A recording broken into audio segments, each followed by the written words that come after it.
Hello and welcome to this video, friends. I will show with you how you can renew vehicle registration in New York. So follow me on this video. Go to this newyork.gov website, click on renew vehicle registration, click this one. From here you should be eligibility, check your eligibility here, and then click on renew. You have renew online today. You can renew with credit card or pay online. From here, select your renew vehicle and then click continue.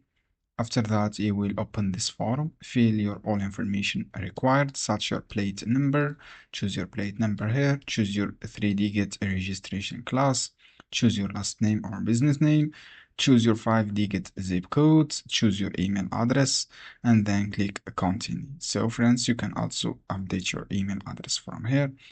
Provide your all details and then click continue. So friends, basically this is easy steps you can do.